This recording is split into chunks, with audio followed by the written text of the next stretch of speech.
How's it going, everybody? Thad Brown here with you. It is the Endgame on a Monday, December the 8th. Christmas Day, 17 days away. Hope you got some of the shopping going. At least started, at least thought of an idea, at least did one thing. One thing is an accomplishment on December the 8th. That's my assessment. But hope you got there at least. Got a ton to get to today. Bills, Bengals. What an awesome game. Josh Allen, Christian Benford, tight ends running open everywhere. We'll talk about all that for sure. And I've got about 1,000 takes on the college football playoff situation. Notre Dame football. Should they have been in? Should they play in a bowl? Should they now join a conference? We'll get to all that today on the end game. But let's start, as always, with another Bills game. Buffalo now 9-4 after knocking off the Bengals yesterday. And I want to start with just the overall atmosphere and the environment. It was really cool to be at that game yesterday. And as someone who covers this team on a regular basis, I've been fortunate enough to be able to attend a number of really, really impactful, memorable, interesting, important games. When Josh Allen's a quarterback, they play in playoffs, they play in big games. And whenever another big quarterback rolls into town, it's a fantastic day. And this was going to be that number one. I mean, you back up away from Josh Allen against Joe Burrow, and we start with just the idea that there only might be now 2, but when I walked in yesterday, 3 more games to go in that stadium. I've been there covering Bills football for 26 years now. This is my 26th season. I tried to figure this out the other day. I think I've probably covered somewhere in the neighborhood of 200 to 225 games in that stadium. So I want to make sure that I am cherishing, remembering, whatever you want to call it, the games that are left. Even the little things for me. I want to remember walking in, down the stairs to the media area, taking the elevator, being in the tunnel. I spent like 2 minutes yesterday staring at the ceiling of the tunnel, noticing that, wow, there's no panels up there. Look at all that wiring and tubing and stuff. Like it mattered. Every little thing is something that I want to acknowledge and take in before I can never do it again when we go over to the brand spanking new facility across the street. So you start with that. Then number 2, it's Allen Burrow. So walking into the game, you figure it's going to be awesome. Not only because the quarterbacks are good, but you look at the matchups and the Bengals defense is terrible and T. Higgins and Jamar Chase and that offense is awesome. And you figure there'll be a lot of points scored, which absolutely lived up to the hype right there. And then we get to the early part of the fourth quarter. It's 21-18. And I'm standing on the field in the snow thinking to myself, this is exactly what I signed up for. This is what we want.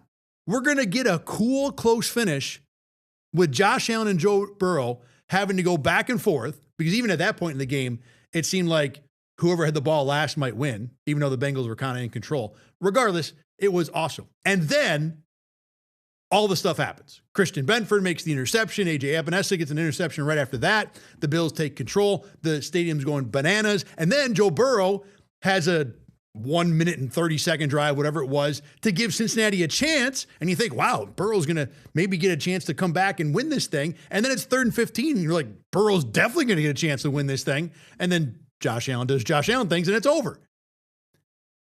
When you think about all the different great memories of that stadium, and there are dozens at minimum, even when you got a giant drought in the middle of that, the totality of what that stadium has hosted and seen with just the Jim Kelly and Josh Allen era amounts to a laundry list of great memories.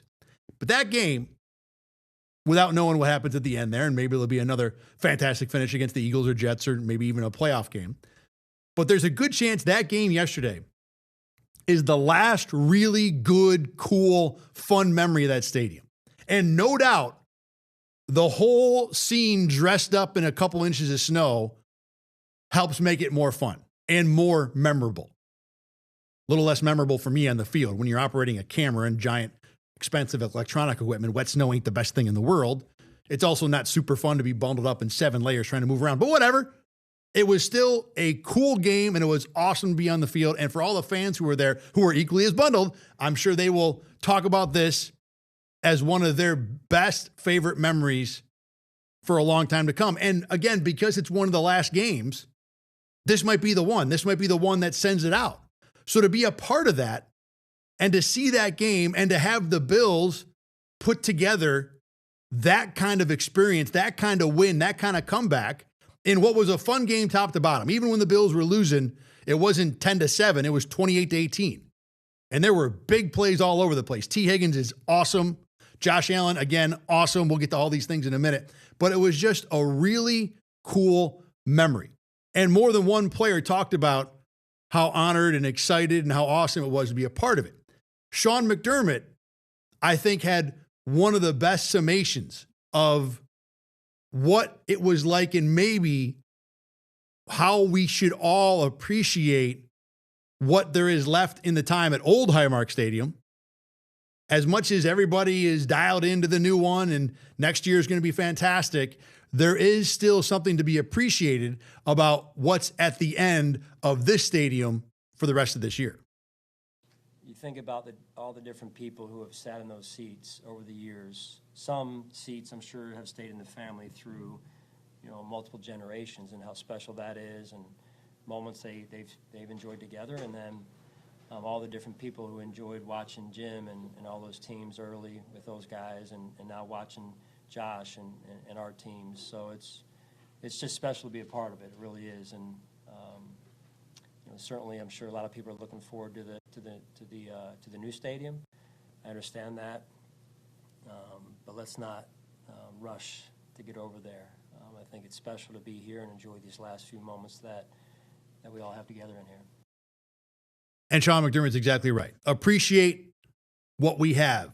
Admire what history has already occurred there. All the different memories all of us have been a part of in that stadium. Bills fans, Bills media, Bills players.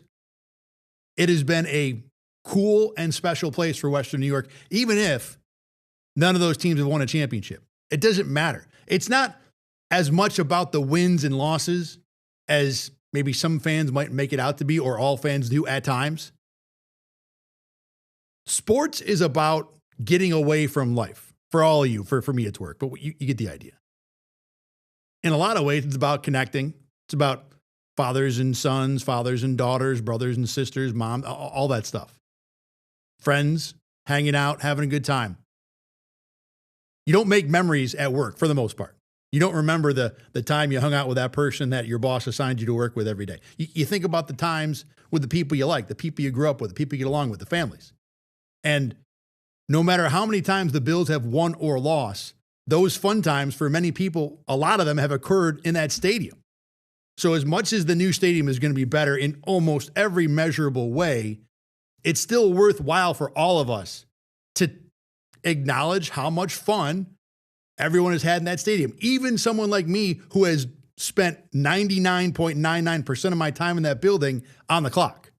It's still a cool job and a cool experience, and I've gotten to see and meet and talk to all kinds of interesting people. I've got 1,000 cool stories. And as of this time next year, that stadium is going to be a pile of rubble. So I think it's worth it to acknowledge all that we've enjoyed there and to remember that game, which might be the last big game, the last fun memory, the last really legendary night at that stadium. Because even if the Eagles or Jets games are better, if it's 40 degrees or if it's 20 and not a snowflakes on the ground, it's not going to be as fun. The snow globe environment is always better. So that might be the last one. And I wanted to make sure I did last night, and Sean McDermott helped out, and I wanted to talk a few minutes today about remembering what that's like and how much fun it was and has been and still will be to be a part of games at that stadium before I move over to the new building next door. As for the game itself, let's start with Josh Allen, who had another monster day. It was 329 yards, 4 touchdowns, 3 throwing, 1 rushing, a 40-yarder. Josh Allen had the longest play of any offensive player in the game, the 40-yard run. He had multiple 4th down conversions that were Allen scrambling and keeping the play alive and waiting and finally making a throw. The Khalil Shakir touchdown was a pretty good throw. Shakir was pretty much covered. Allen has a thing where and most quarterbacks, most good ones do, if they spot a player in man-to-man coverage with their back turned, they'll just throw the ball to the receiver like the defender isn't there. Because in many cases, unless you hit that defender in the back, it's going to be a completion because he can't see the ball coming and the receiver can. So it's a really good play. It's not ridiculously skillful. It's just understanding the situation and recognizing what kind of advantages you have. Regardless, there were so many plays in this game that Allen did Allen things. Deion Dawkins was joking about it later, that he even wonders sometimes if Joe Brady and Josh Allen have like a code. So if Joe Brady just wants Allen to do something special, Deion said he might whisper into Allen's helmet headset and say, just do what you do.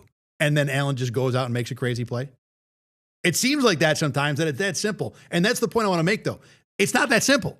We see Josh Allen do this all the time. And I think sometimes we get numb to it almost, that we don't appreciate it as much. Because I walked away from that game, and yeah, the numbers were great, but did I really remember anything that seemed like Josh Allen was working all that hard? It didn't feel that way. Yeah, he had, again, multiple plays where he had to scramble over and over, but he does that all the time. That's easy at this point, right? There's no stress there. That's just how Josh Allen operates. He always scrambles for 5 seconds and then throws across his body to convert a 4th down play for a touchdown. He always rolls to his left on 4th and 4 and fires a ball to Gabe Davis to save a play. He always takes his time in the pocket and finds Jackson Hawes to convert another 4th down play. That's what he always does, right? Right? It should not be that way. And I think for many people it's not. But I do wonder if we don't appreciate how good Josh Allen is often enough because of how consistently he does these things. And yesterday I thought was a great example. Now, I almost should have a timer going whenever I talk about the Bills offense in this game. That Cincy defense is as bad as it gets. Just embarrassingly bad. The first play of the game is like a 30-yard play action throw to Dawson Knox. It looks like the Bengals are blitzing both linebackers, but I think one linebacker either decided to blitz and then changed his mind and backed out and was nowhere. That was the linebacker on the side where Knox catches the pass, not coincidentally. So this Bengals defense is trash. But these are still players in the NFL. This is still professionals who have worked together mostly for the better part of 3 months here, trying to get better. And Allen, whenever he needed to, took them apart for 330 yards and 4 touchdowns. And I don't think that's appreciated enough. And I'm not saying that people don't think Allen's great. It's Western New York. People worship the ground that guy walks on. But even in that context, I don't think we understand how consistently hard it is. It is not that easy to constantly roll out and be able to create on your own, to get your own bucket, as some people like to call it. And that's what Allen did for a good chunk of that game yesterday. It wasn't scripted Joe Brady genius. It was in a lot of big spots. Allen drops back and, well, nothing's working. I'm going to have to make this up as I go, which is what the Bills have done a lot this year with Allen. And maybe too much, too, because there were a couple plays in this game where Allen threw balls that probably should have been intercepted. And we've seen Allen have to do the Superman act a lot this year. And we know that it won't always work. You go back to the Houston game, you go back to the Miami game, the Atlanta game. A lot of games where the Bills offense looked bad. There were some similarities to this game where there were a number of plays that were called that didn't work. But when you don't have bottom of the barrel talent like Cincinnati does, it's harder for Josh Allen to do the Superman act. Separate of all that, though, it was a really, really good Josh Allen offensive game. And I just thought there have been a lot of times where I walk away from a Josh Allen game and you almost like viscerally think, boy, what did he do that was good? What was I really impressed by today with Josh Allen? And that was a game where I walked away thinking, God, I can't really think of much. I mean, it just looked like the normal game that he always plays, which is true. But the normal game he always plays in a lot of ways is just ridiculous. And remembering how good that is. Well, you know what? When they move on, the Bills move on to a new quarterback and it's not Josh Allen anymore, we'll remember how good it was then, I guarantee. But for now, being able to say, wow, that looked the same. This is what I've seen 15 or 20 times over the last 2 or 3 years, but that's still ridiculously great. it's hard to do sometimes. And I wanted to point out that, look, that was one of those really, really great Josh Allen games. And like I said, it helps when you play a really bad defense like the Bengals. So all those cool things that Josh Allen does will work better, easier. But it's still, this is a historic quarterback. I know it gets said a lot, but that was a game where I really walked away thinking this guy is so special that even as much as people talk about it, it probably still is not enough credit for Josh Allen. Now, one of the reasons why Allen gets so much credit and needs to do so much work is that this Bills receiving core just continues to not really be super effective. And yesterday was another example of that. 7 catches, 69 yards for receivers in total. Now, I will say this.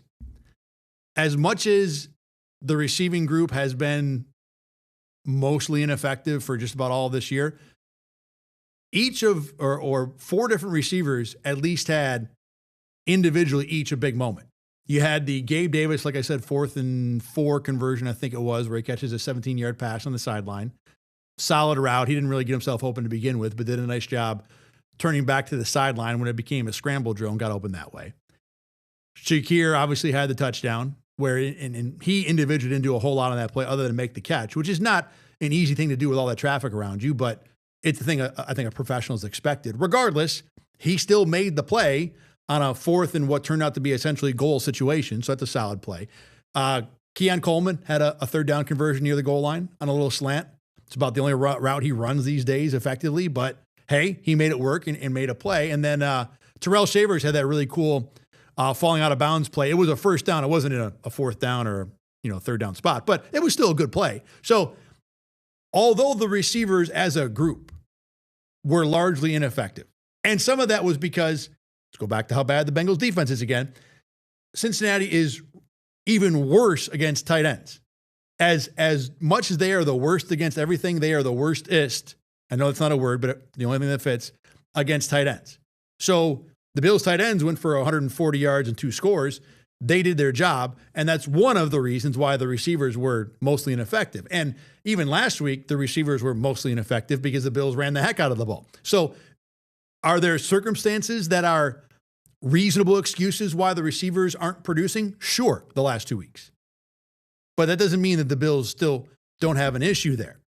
However, I do look at this game and think if the Bills can get 4 to 7 to 8 plays out of their receivers a game, maybe that's enough to win a lot of games. I don't know if you're winning AFC championships with that, but can you win a playoff game with Jacksonville doing that? Probably.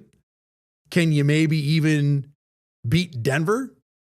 If you get 4 to 6 plays out of your receivers against that Denver defense with Josh Allen doing the rest, the idea being that your defense doesn't give up 30, you might be able to win playoff games that way. So I don't want to, for any second, sit here and say that, well, the Bills receivers are making strides, they're getting better. But I do wonder if we pointed out 4 plays they made in this game yesterday. I think that's not enough in most situations. But are 6 to 8 plays enough? 2 a quarter? If you get 2 plays out of your receiving group a quarter, that might be enough for the Bills to be dangerous enough going forward. So again, this is not encouragement. This is not, hey, there might be something happening here. But this was at least the receiving group did not totally kill you, did not totally embarrass you. There was contributions. Again, time-mandated caveat, it's a terrible defense. But regardless, there was a little bit of something from the Bills receivers in this game that maybe they can build on, maybe provides a little bit of confidence. Remember, the Bills had their whole receiving group healthy for this one, except for Josh Palmer. I take that back, not everybody. This is mostly who you're going to roll with in the playoffs. I'm not talking about receivers, including the tight ends and everything else. So it wasn't like the Bills are going to get somebody else back that's going to make a big difference. But that might be enough, what we saw yesterday. A few plays, like I said, 2 a quarter. 2 a quarter in the playoffs. I think Bills fans would sign up for that right now. I think Sean McDermott and Joe Brady might sign up for that right now. 2 plays a quarter. I'm not saying it is, might be enough. Now, it's 2 plays a quarter if when Josh Allen throws his 2 or 3 balls that may or may not be intercepted, they all land in the may not category. That makes a difference. Because there were definitely 2 yesterday that the Bengals had hands on that easily could have been interceptions that totally changed this game. There was a play, 1 play before Josh Allen's, 2 plays before Josh Allen's 40-yard touchdown run, that if that's a pick, we're having a totally different conversation today. So 2 plays a quarter for the receivers works if most everything else is working. If you expect this receiving group to save the Bills offense, I got a bridge I want to sell you because that ain't happening. But if it's 2 plays a quarter, in addition to Josh Allen, not necessarily being like 1,000% Superman, but having a good Superman day, at least a clean Superman day, with Dalton Kincaid contributing, with Ty Johnson and James Cook making plays out of the backfield, then I think this passing game can get to a level to where it can be threatening multiple weeks in January. And if you want to say, hey, there were 4 plays in that Bengals game that really made a difference, and maybe that's the start of something, I can buy it a little. But it's also only 4 plays against one of the worst defenses in the history of football, not just this year, in the history of football. So there still needs to be more. But at least it wasn't nothing. It was 4 first down catches in this game. One of the other parts of this game that I think was heavily focused on was the Bills' pass defense against the Bengals. And the Bills came into this game number 1 in the NFL when it comes to yards per game allowed. But the Bengals didn't seem bothered by that because they took it apart for 284 and 4 touchdowns. As we talked about last week, a part of that number 1 overall ranking is based on the fact that Buffalo's schedule has been generous when it comes to opposing quarterbacks not being very good. Yeah, the Bills now, the Bills, by the way, are the first team ever, according to something I saw on X, which is obviously the most foolproof piece of research you can do when it comes to social media and the media world these days, journalism. The Bills are the first team ever, according to this thing, to beat Patrick Mahomes, Lamar Jackson, and Joe Burrow in the same year. So that's not nothing. But in 2 of those games, the Bills defense got ripped apart, start to finish. And this was one of those games. Now, a part of this defense, in terms of how you evaluate it, is that the game had snow all over the field, and it's hard to really fairly say what anyone did. Watching this game back on film, you could see that every pattern is receivers kind of pitter-pattering their feet, and no one wanted to turn or cut quick because they knew their feet were going right out from underneath them if they put any sort of weight on an edge. So it was almost football 3/4 speed in a lot of ways, and that absolutely plays to the advantage of the offensive player because they know where they're going and the defense does not. So, yeah, the Bills' pass defense didn't look very good, top to bottom. Even Sean McDermott talked later. He's like, we started playing them a certain way. They scored 3 touchdowns on us. I'm paraphrasing here. They scored 3 straight touchdowns on the Bengals. So McDermott's like, we went to tighter coverage, and then that didn't work. And then we started blitzing, and that made a few plays. And that was the difference in the game here. But overall, this was a big L for the Bills' pass defense, even if, like I said, the snow is a big factor here. And it's hard to totally evaluate what anybody did either side of the ball because of how bad the weather was. It doesn't mean that you totally dismiss either the numbers from this game and what you saw on film, because the Bengals really did just about whatever they wanted to, even at the end of the game. After they throw the 2 picks, they marched right down the field, scored another touchdown, and everybody in that building, the last thing they wanted, even with a minute to go or whatever it would have been, is Joe Burrow getting another chance to score a touchdown and win the game. So this was, I think, a dose of reality for the pass defense that number 1 number statistic was based more on circumstances than what's been going on in the defense. The defense has been making plays. Don't get me wrong. There is success happening on this defense within all those circumstances.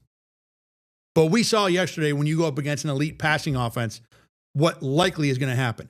The one real conclusion that I take from this that I do kind of put some stock into is that Max Hairston looks small in this game.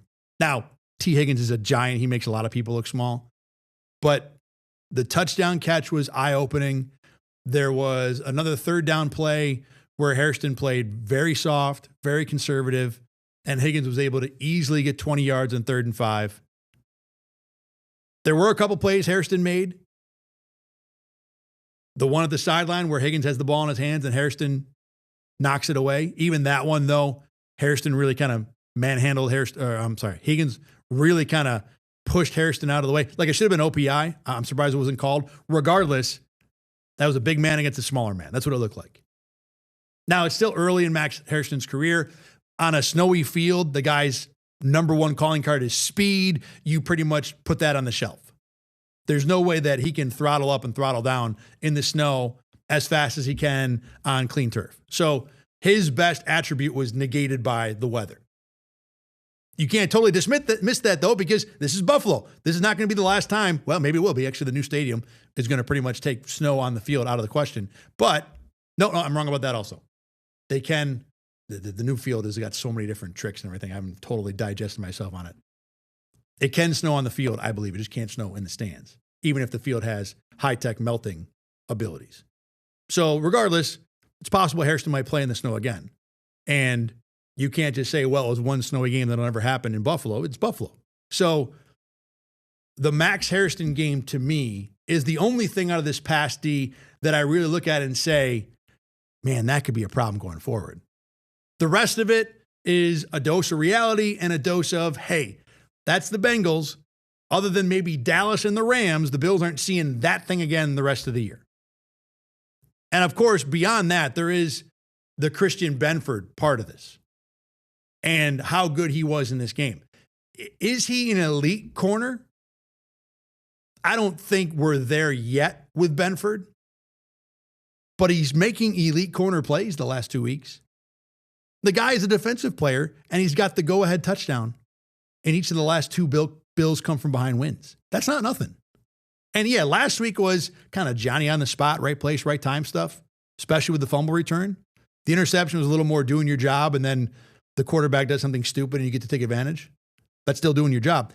This game was different. This game was Benford making an elite play at a big time.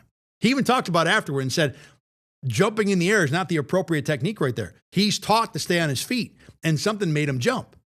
That, to me, is a high-level athlete doing high-level athlete things at the most important time. And even knowing to jump or recognizing he had to jump to make the play is only part one. Then it's making the catch. Then it's avoiding the quarterback. Then it's outrunning Jamar Chase, even with a 5-yard head start to score a touchdown. So that is a top-of-the-line, elite corner, game-changing type play. Not your typical one where the guy shadows a receiver and then the ball's thrown and the coverage is so sticky that you can just step in front and make a pick, but it works out the same. And the other thing with Benford is that in a Sean McDermott defense, corners are not going to get the same amount of opportunities to make those type of plays that they might in other places, where you have more chance to do the you're going to come onto my island and let's see how it goes thing. In a Bills defense, there's more help. There's more working as a group. There's more communication. And that certainly plays to Benford's strengths because he's a very good technique guy. He's an in-position guy most of the time. But is he going to go in with the Surtains and the Stingleys of the world, even the Sauce Gardner level? I don't know if he'll ever even get there just because of the way the defense is played. And I don't think his particular attributes lend themselves to looking like that level of a star. But it doesn't mean you can't make star plays. And if he keeps creating turnovers and touchdowns, he's got 2 touchdowns in 2 weeks, then yeah, that's going to put him in the conversation among the best corners in the game. Not because he's your, again, prototypical sticky to a fault, you can't ever throw on me guy, but he's still a guy that if you send him on a blitz, you better make dang sure that ball is not anywhere near him because it might end up in your backyard. So again, I don't think Benford is there yet, but the guy we've seen the last 2 weeks is 100% playing like one of the best corners in the NFL. 2 weeks does not make a career, I could probably take 2 weeks worth of Zach Wilson quarterback video and make him look functional in the NFL. But the last 2 weeks, Christian Benford has been playing like one of the best corners in the NFL. And the Bills will be happy to take a couple more games of that, even out of the last 4 that are left the rest of this year. If you get, to be honest, what the Bills have gotten out of Christian Benford the last 2 weeks, that's like a whole season's worth. If I told you at the beginning of the year, yeah, your corner is going to score 2 touchdowns when you're down to put you ahead, most coaches would be like, that's good. He's done his job. Just don't be an embarrassment the rest of the year and you're cool. And Benford's obviously been far above an embarrassment. But the last 2 weeks have been really big for the Bills' number 1 corner. All right, let's take a break here. When we come back, like I said, it is time to get back into the college football playoff. I enjoyed this conversation way too much this year. Obviously, with Notre Dame being in the middle of it and me being a Notre Dame fan, it was a little more interesting. So I got lots of Notre Dame takes coming up after this. My name is Thad Brown. This is the Endgame. You're watching Rochester First. All the kids on the nice list, though, they call it Rock One.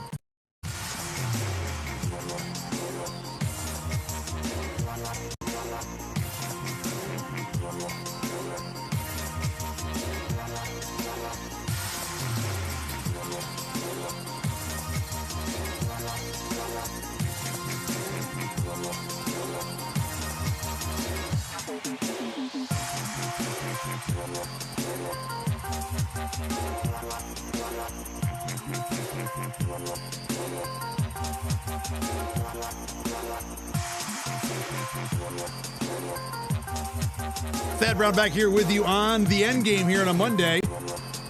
Day after a Bills win. We are still Christmas decorating in the studio. We're staying with this, by the way, for all December. I've decided I like it. In fact, I decided I really like it.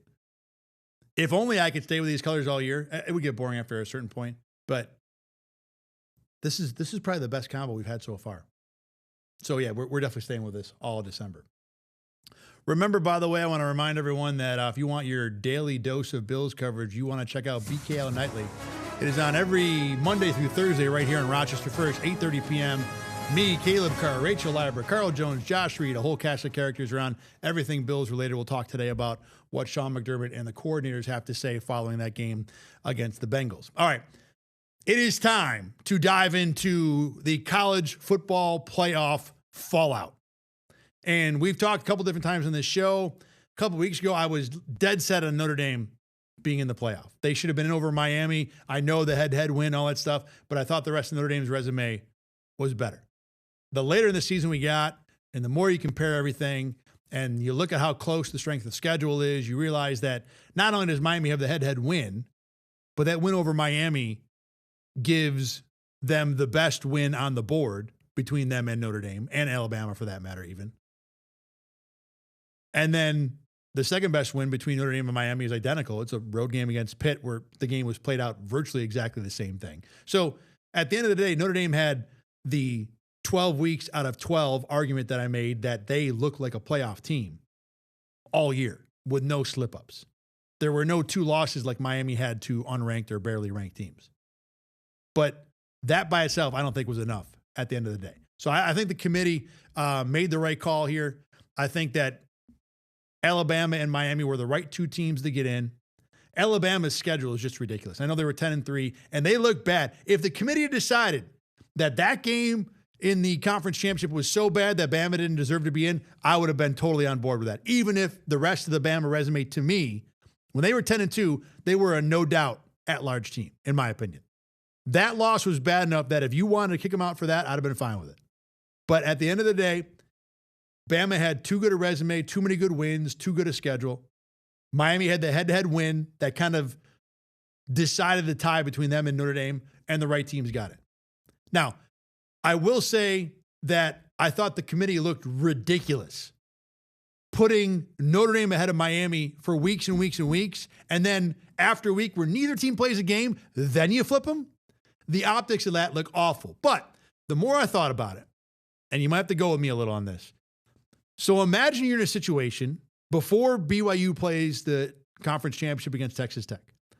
If you believed as a committee, or just as a person who has feelings and opinions, if you believed that Notre Dame was better than BYU, but BYU was better than Miami, but Miami was better than Notre Dame in terms of being more deserving. And you can make that argument because Notre Dame played a better schedule than BYU, had better, or at least had better opponents, better losses, and almost better wins. Top to bottom better wins. I think BYU's win over Utah was the best one in total, but Notre Dame's win over Pitt was better than whatever BYU's number 2 win was. Regardless, if you want to make the argument, which you can, that Notre Dame's got a better resume than BYU, cool. If you want to make the argument that BYU has a better resume than Miami, I don't agree with that because I just didn't think BYU played or beat enough good teams, whereas Miami beat Notre Dame. But you can say that BYU's schedule top to bottom is better, their record is better, okay. And then obviously Miami had the head-to-head over Notre Dame. So I can get there. So if you're going to live in that world where you think it's like the whole Office meme where they're pointing the guns at each other like that, if you think BYU is better than Miami, Miami's better than Notre Dame, Notre Dame's better than BYU, how would you rank that? But you're going to put somebody that you think is better behind one of the other teams. Like there's no way to seed that and to really lay it out with, well, this is what we think. And if you tried to explain it the way I just explained it, I think for the most part, you're just going to get college football fans wanting to light up torches and carry pitchforks to your door to tell you how stupid you are. So it looks bad. And maybe the whole idea of doing 7 shows to reveal if the season ended today, even though it doesn't, what we would do, maybe that's the thing that has to go.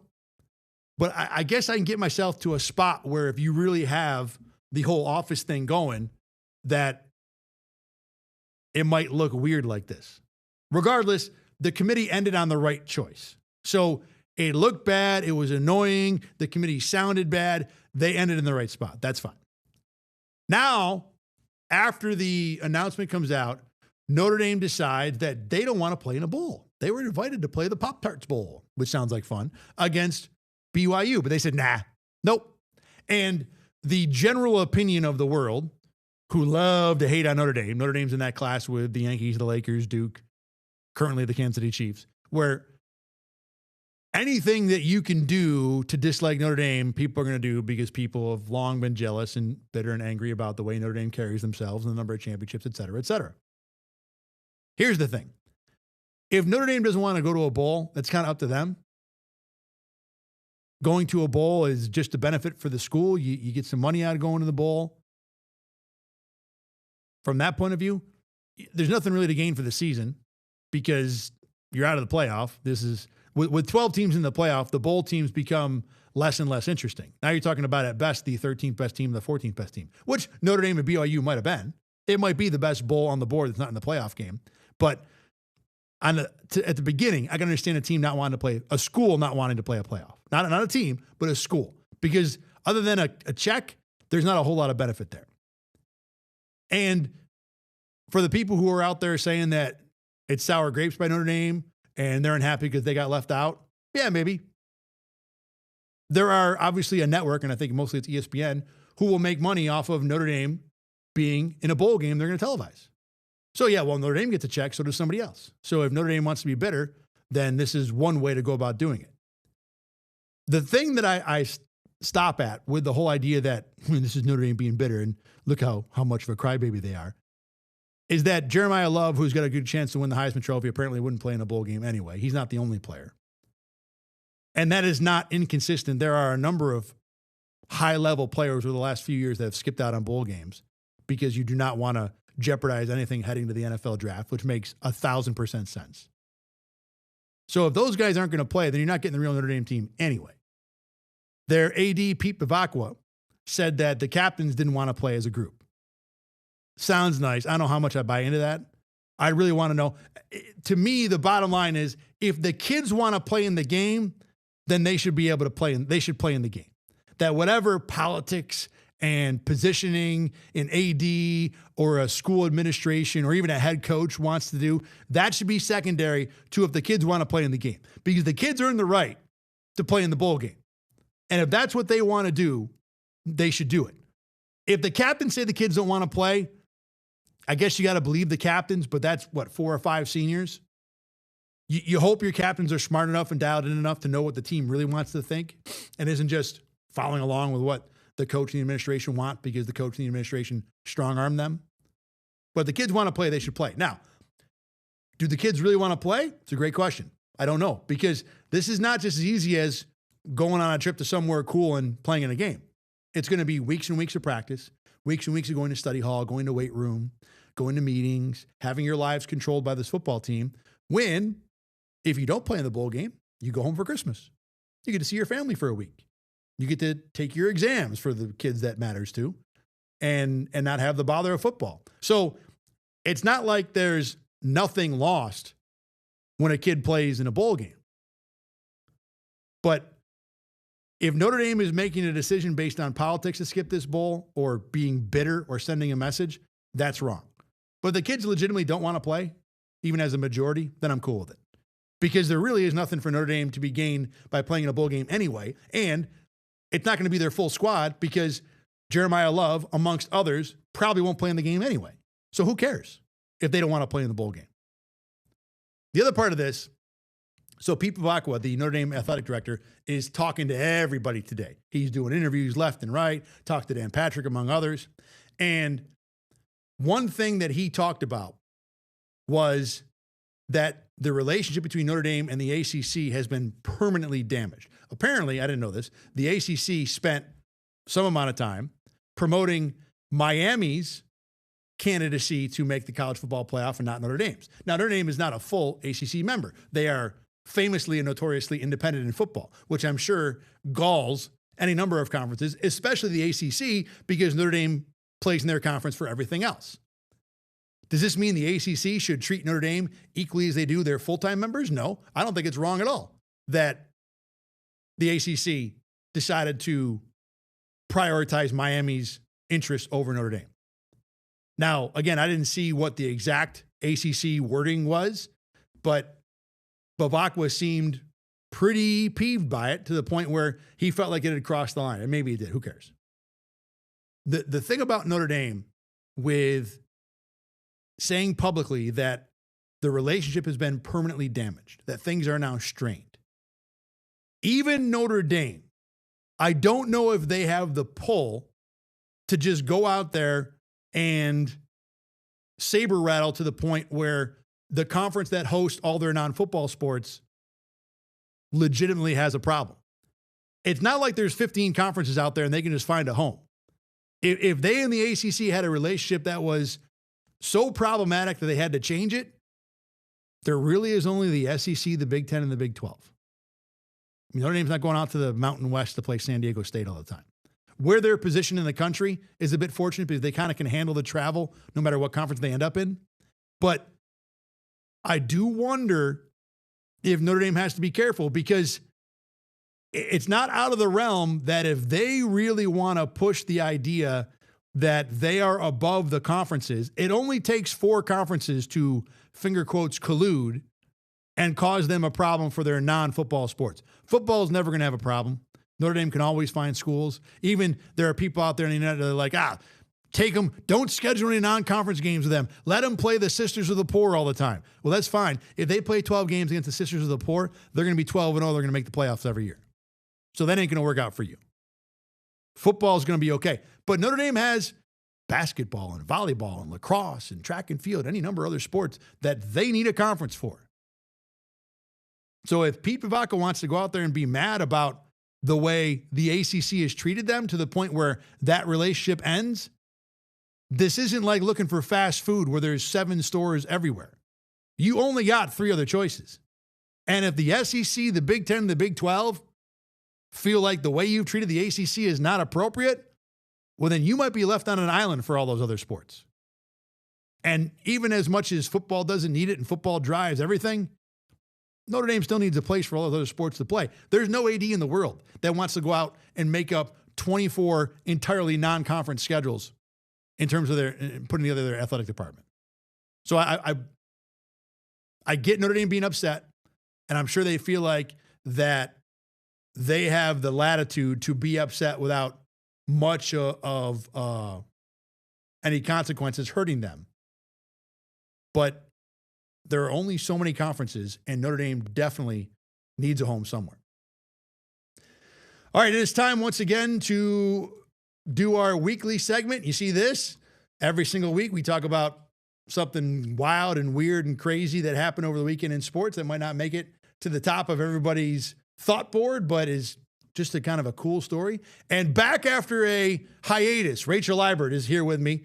Her schedule was altered based on high school sports and whatever, but she's back, and we are ready to talk about weird things that happened over the weekend. Rachel, how you doing? I'm great. How are you? Not bad. Good to see you on a Monday. I like the Christmas lights. Nice. The Christmas Let's vibes. see. Between you and Caleb, you've both cemented the idea that this is the way we want to go in here. It's nice. Yeah, thanks. It's festive. I didn't do a whole lot with that. I just picked out the colors. Mm-hmm.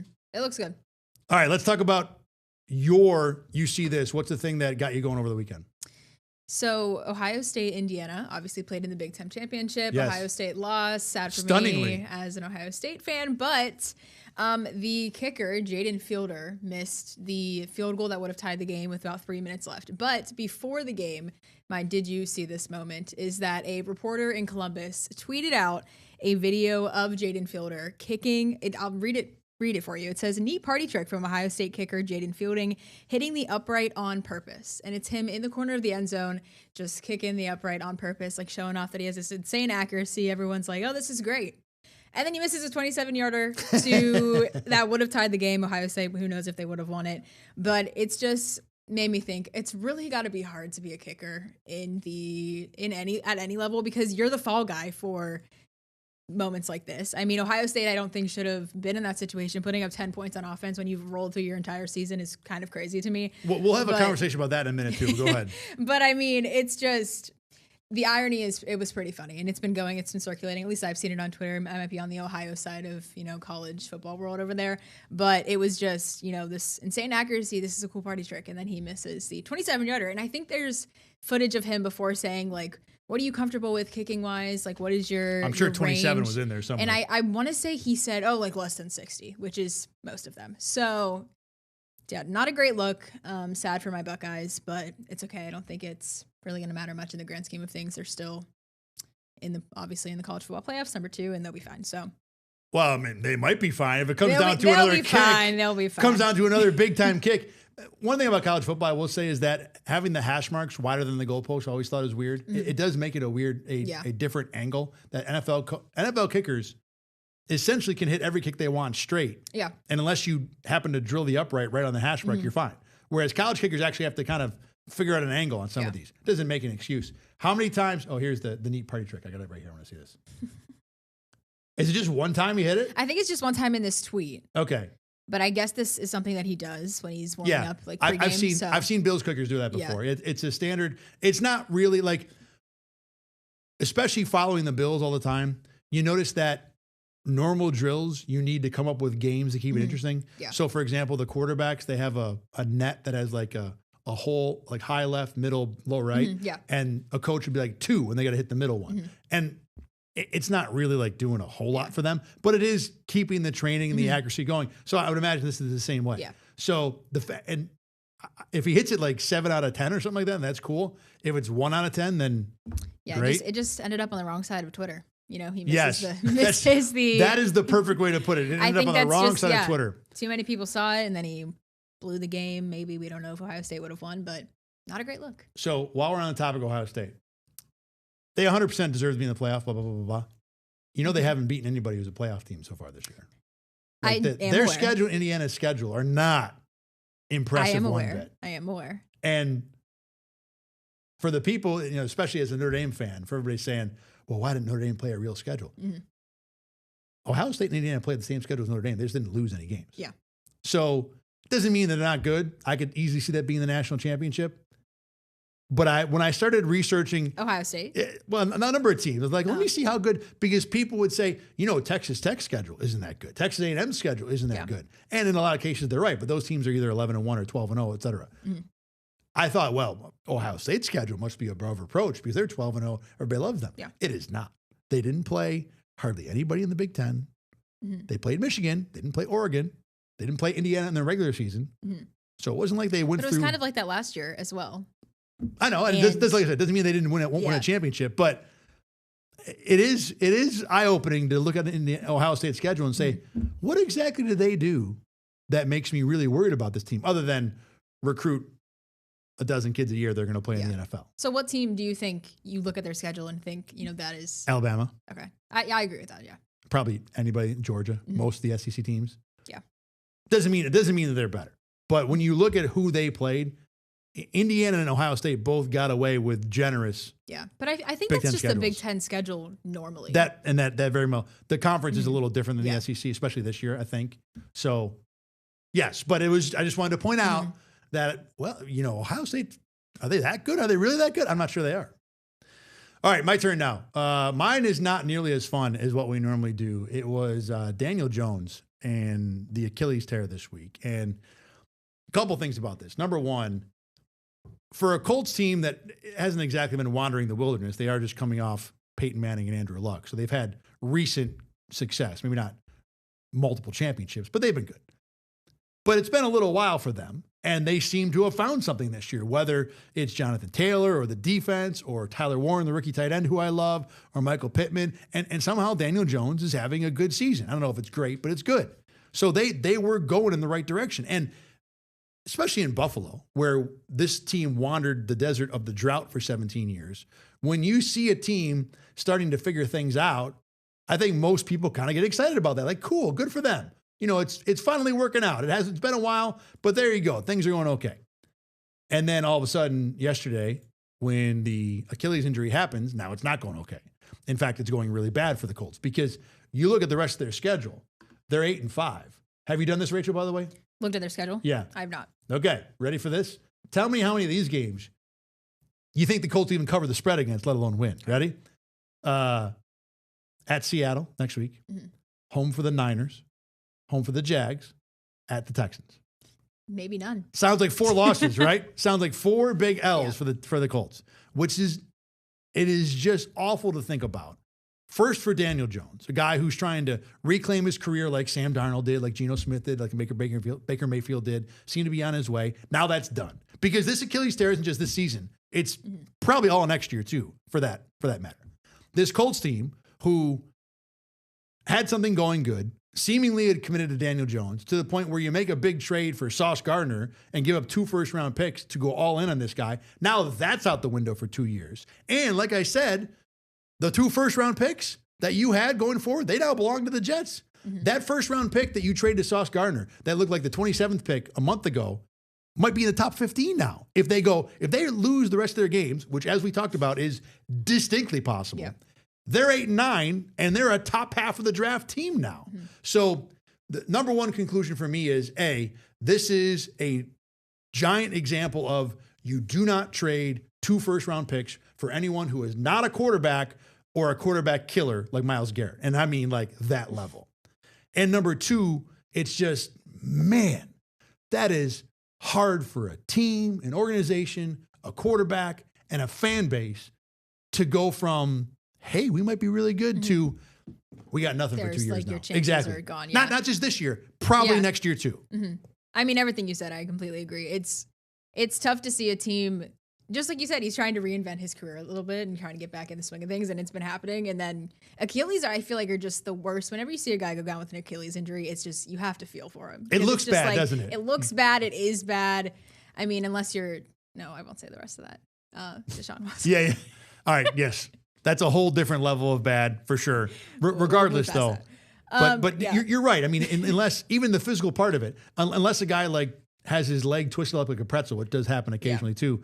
The Achilles ones always look bad because it's just like something came up and bit him and ripped his Achilles out. He doesn't know what to do.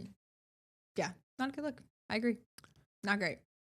It's a weird year for the NFL. It's a weird year. It always, well, yes, it is, and that's because actually, you know what? I was going to bring this up because we got another minute here. Not only because of an injury like this, but also because, especially in the AFC, you look around and the teams we expected to be good, Buffalo, Kansas City, and Baltimore, only one of them might make the playoffs. The teams that are good, New England, Denver, Jacksonville, Houston, I guess. That's crazy. It's hard to take them seriously. Drake May, I think, is going to be great, but it's just his first year. Bo Nix, Trevor Lawrence had a lot of chances. No. CJ Stroud, maybe. Here's the thing, though. A lot of people are pouring dirt in the Chiefs today. We already talked about the Colts schedule, right? You might hear the Chargers schedule? Oh, the Chargers? Yeah. Because the point I'm going to make here is that if the Colts and Chargers are not in the playoffs, the Chiefs are still very much alive. Chargers got the Eagles tonight. This is a big game for this point. If the Chargers can win this game, then the Chiefs are in a whole bunch of more hurt. But if the Chargers lose tonight, that makes the Chargers 8-5. Next week, they're in Kansas City. Chiefs win that game. Now the Chiefs are 7-7 and the Chargers are 8-6. After that, the Chargers got to play the Cowboys, the Texans, and the Broncos. And only the Texans is at home.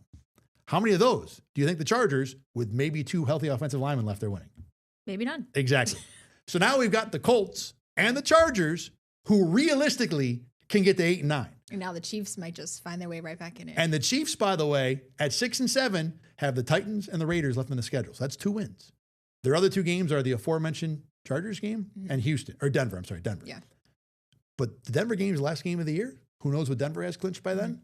And if you are the Chiefs, if you get those 2 easy wins and beat the Chargers, and now you get to 9. I mean, we talked about the Chargers going 8-9. Yeah. We got the Chiefs at 9 wins. The Chiefs might not even have to play Denver to be in the playoffs. So everybody out there Scary for Bills fans who wants to bury the Chiefs, careful. All right, Rachel Lambert, thanks very much for joining me as always. We're back again on Thursday talking Bills and Patriots, the big one. Can't wait. I'm Thad Brown. Thanks for watching the Endgame. We'll see you then. Get the Rochester First streaming app today for everything you love from News 8 On Demand, plus exclusive shows you won't see anywhere else. Search ROC and download for free on Roku, Amazon Fire, and Apple TV.